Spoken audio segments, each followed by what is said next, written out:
I'm going to ask you to give advice to two different audiences. What advice would you give to people who are supporting those who make instructional media? And what advice would you give to people who are making instructional media? So the first question, people who are supporting people who are making instructional media. Yeah.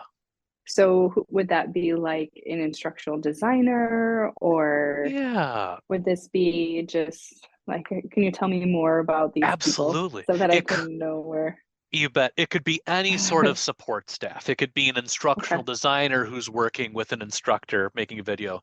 It could be some sort of media specialist or media consultant Okay. who the faculty was able to kind of schedule some one-on-one consults on. It could theoretically be, because again, so many situations can be different about what support faculty can have. Right. Maybe it's as simple as I'm the program manager and I know that I need my faculty members to make some videos and I need Yeah, to give them at least some sort of guidance before I have them do what they're sure. going to do. Well, I would say that if it was somebody kind of more in the realm of the program manager Hmm. scenario that you were just discussing, then Yeah. I would say connect with somebody who is an instructional media designer. Have at a minimum a consultation with them to Mhm. kind of like work through your ideas and Yeah. come up with some strategies so that you don't have to feel like you need to be an expert on all of these other things, because there's people who can Yeah. help with Hmm. that. So I would say seek help, because there really is a spectrum of support, which again, it Hmm. could be just like a consultation. Let's talk through your ideas and help you come up with some sort of a plan. And then there could be, a little bit additional support of somebody who's going to do it themselves, Yeah. all the way to, the full production kind of treatment.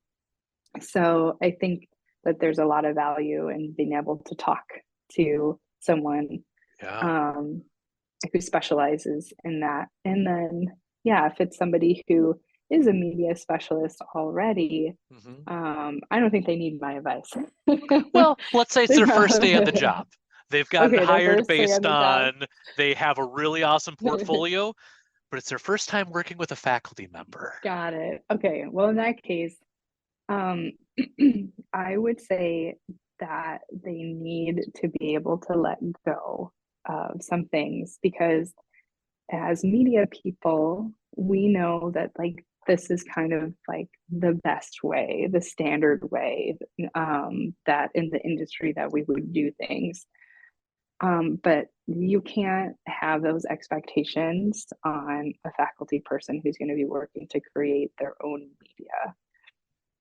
You need to be able to meet them where they are, and you need to think about what are the things that are going to have the most impact, and just kind of let some of the other stuff go, because they're not, again, media professionals, so it's not going to be maybe exactly the way that you're like, oh, but this and that and this.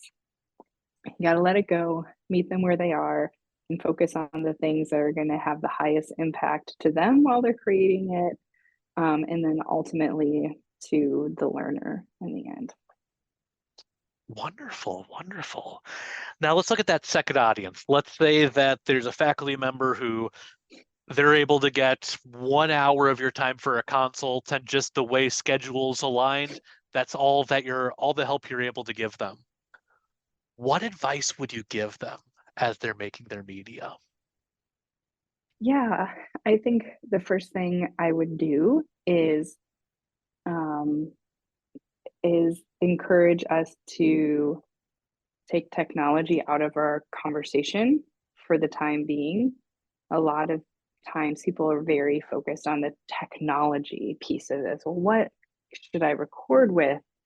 What camera? What software? What about editing and all of this stuff?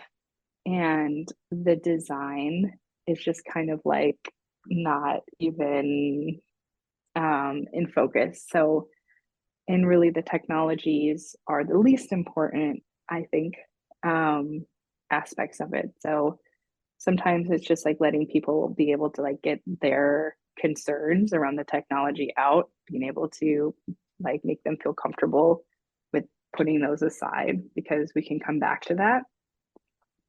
And then getting them to refocus on, okay, what is it that, again, coming back to let's figure out what you need this to do. If we could write an objective for this media or a couple of objectives for this media, okay, and if we needed to do that, how can we get there?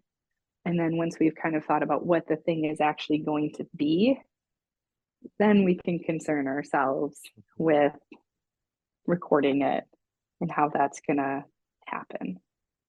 Yeah. Well, Alyson, thank you so much for sharing these ideas and insights. Do you have any cool projects that you're currently working on or that are coming up that you might be able to tell us about, just in your own work? Well, yeah, I've been working on a lot of projects that involve plants over the last couple of years, actually, and I'm still in a world of plants for the College of Agriculture and Life Sciences. So on a kind of gray winter day here in Wisconsin, I'm enjoying looking back at some footage of beautiful gardens that I recorded over the summer. So it's been nice. Nice. Well, thank you so much, Alyson. We at ADEIL throughout the world really appreciate what you're sharing. So thank you so much. Thank you.